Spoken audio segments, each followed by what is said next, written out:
So we're going to look at reaction energy diagrams, just show you how to interpret these. On the y-axis, you're going to see energy, so go up, more energy, and on the x-axis, it's what you would call the reaction pathway or the reaction coordinate.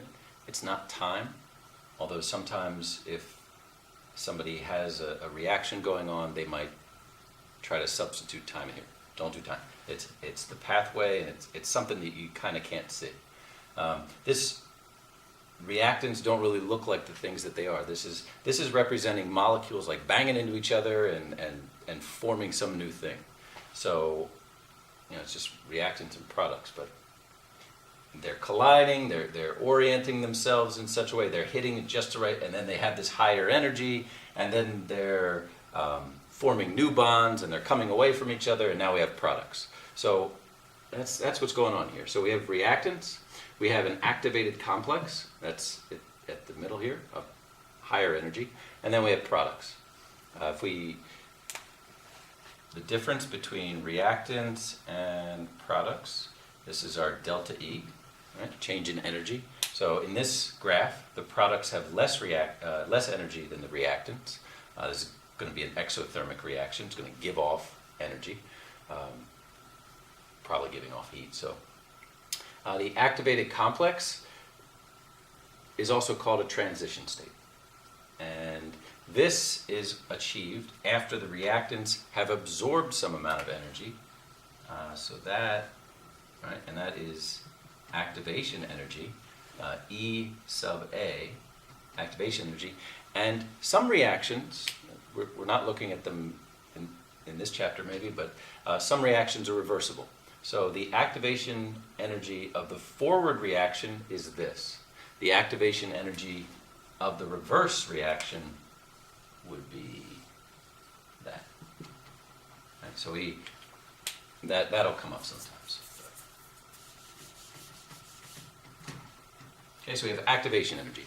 If you have reactants and they're going to be turned into something else, you've got to get them the right amount of energy. You've got to get them colliding at the right orientation, and then the reaction is going to take place. So this catalysts. So this is one thing. If you add a catalyst, you're going to speed up a reaction, but you should be careful about how you say that the reaction is speeded up. It's not just that things are going over here faster. Well, how are they going over there faster? Why would reactants turn into products faster? So it's not that you gave them some like jet engine and they're zipping over here. No, the reactants actually have some different pathway. Right? This is a reaction pathway. If we provide a catalyst, then there's some other pathway.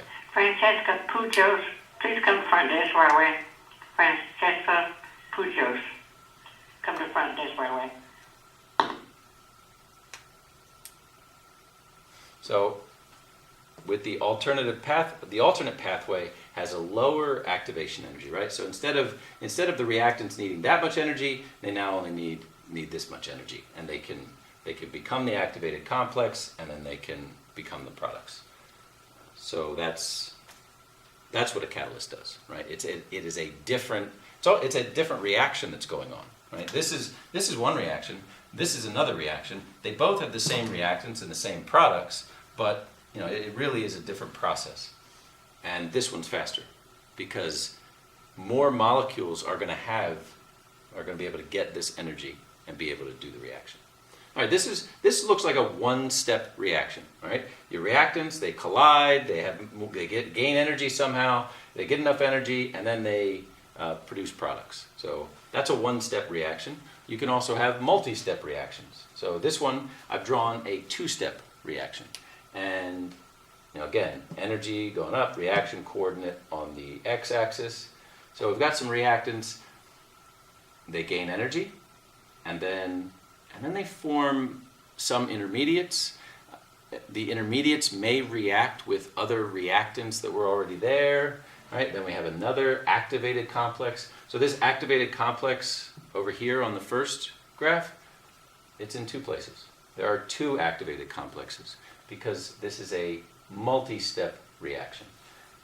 This one, we have a delta E that is positive, so the products have more energy than the reactants.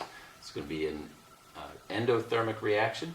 We've got an activation energy. Activation energy for the first step is this. The activation energy for the second step is this. The total activation energy is going to be to get over this hump right here.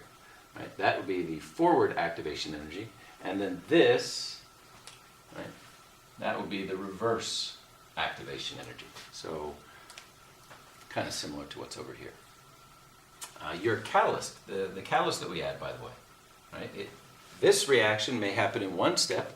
You might add a catalyst, and that catalyst has a reaction that occurs in 2 steps. So if you saw something like this, just look at that and say, oh, there's some sort of intermediate here, and that's an activated complex, and that's an activated complex. Right, so another thing to look at for these 2 steps is that one of the steps requires more energy. Maybe you would guess this, but if this step requires more energy, then that step is going to take longer than this step. So we expect this step to be rate determining. We'll get to that in a minute. What else?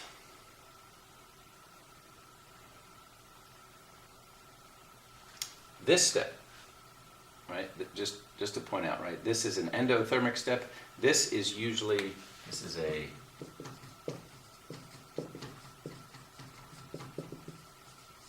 it's a bond breaking step. This is a bond forming step. Okay, bond breaking requires an input of energy. Right? Energy goes up. Bond forming releases energy. So you should see that if you look at these graphs, you should interpret them that way, right? Bond breaking, bond forming. Bond breaking, bond forming.